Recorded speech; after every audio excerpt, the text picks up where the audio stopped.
Good breather. All right. And then right back into it. Now look, Hester, right at the top of the screen, you can see A, B, and C. That's because they're neutral. And as soon as someone jumps on the flag, it flips over to the team that has that particular flag. And that's so great. So right now we see that the B flag is getting taken. Why don't we swap back over and see who is near that flag? And it looks like it's a battle for control of that B flag right now. And it is just chaos here on the map, looking great. Players are making moves. You just saw two players get taken out in the street right there, headed towards that B flag.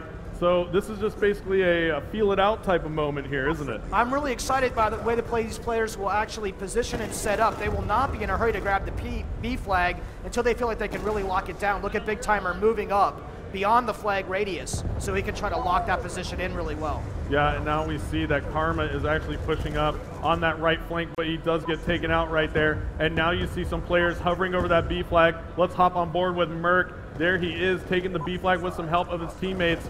And there you have it. The North Americans do control the B flag now. So they have C and B in that two flag setup. That's always so crucial.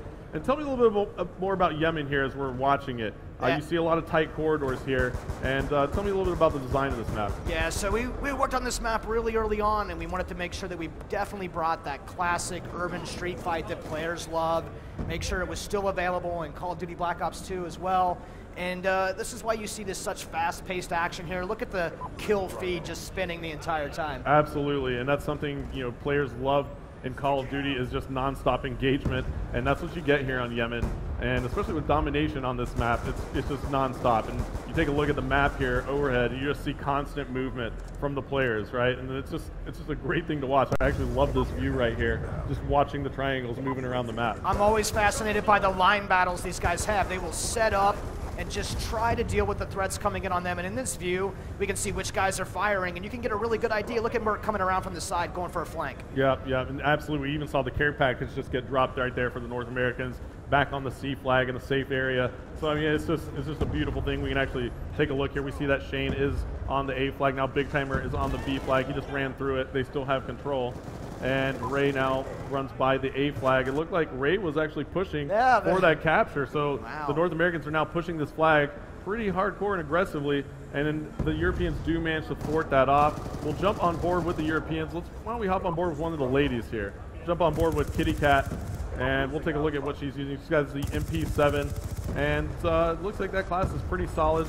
Tell me a little bit about the suppressor attachment she has here too. That kind of comes back as an attachment. What exactly does that do for you here? Yeah, of course. We would bring back fan favorite attachments like the suppressor. This will keep you from appearing on the mini-map, of course.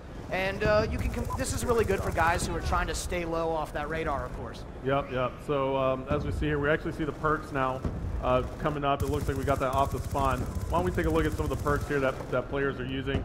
And there you go. Looks like Kitty Cat is using Hardline Scavenger and Dead Silence. And why don't we swap around? Let's see if we can find some of those multi-combo perk additions. There you go. Yeah. So here you have it. Tell me a little bit about this, David. Yeah, so Karma's definitely running perk 2 greed, so he can have both extreme conditioning and dexterity, and with lightweight. This is a guy who clearly wants to move as fast as possible and be as nimble as possible. Yeah, absolutely. So lightweight is going to increase his movement speed. Extreme conditioning is going to allow him to run a little bit farther and longer, and dexterity is actually going to let him swap weapons faster, climb ladders faster, climb objects faster. So he's definitely going for speed here. And that's the great thing about this is that you're able to customize those perks in your classes to be what you want to be as a player, and that's new in Black Ops 2. It's actually, the very good definition of what the Pick 10 and the wildcard system is actually about in the first place, Astro. He can configure this way and just put his points to that particular playstyle. Yeah, and I'm excited to watch him play here. I'm going to stay on board with him. He has the R87. He's got a shotgun. So he's going doubling speed so he can get close, uptight in the faces of his opponent here, and it seems to be working as Karma is 39 and 17 on the board at the moment. So he's doing some work with the shotgun, and look at that. He's going for some range here. He's got 3 hit markers. Oh no, pulling out the combat knife. But there you go. That's a perfect moment, right? Tell me what just happened right there. Yeah, so these guys are so used to being able to swap to their second weapon, but if you're going to use the Pick 10 and wildcard system to stack up this way, he had to sacrifice his gun to be able to do that. So he pulls out thinks he's going to have his pistol in hand, but no, he's got his knife. He does not have a secondary weapon equipped. Yeah, that was actually a great moment because that secondary just wasn't there. He used up all his allocation points in the pick 10 for all his other gear to make him faster. And Karma does pull out the RCXD there. That comes back in Black Ops 2. Tell me a little bit about that. There's a little RCXD running around the map still. Yeah, you know, that's one of these things that we just felt like had to come back into the game, upgraded that model and its animation and sounds for 2025. It's just something that feels totally appropriate for this kind of game. Yeah, and you can see the score streaks that Karma has over here. He's got an RCXD. It looks like he has a UAV, counter UAV as well.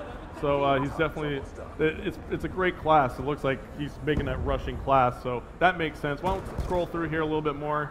And here we go. We have another one here. This is Big Timer, who's rocking Ghost, Hardwired, Extreme Conditioning, and Dexterity. So why am I not surprised that these pro players like to be on the move and moving fast and using their pick 10 this way? Absolutely. It's just, you know they're going to use it. 8 seconds left to go. The North Americans have clearly been in the lead here, 273 to 133 now, and the North Americans are going to take it in this domination.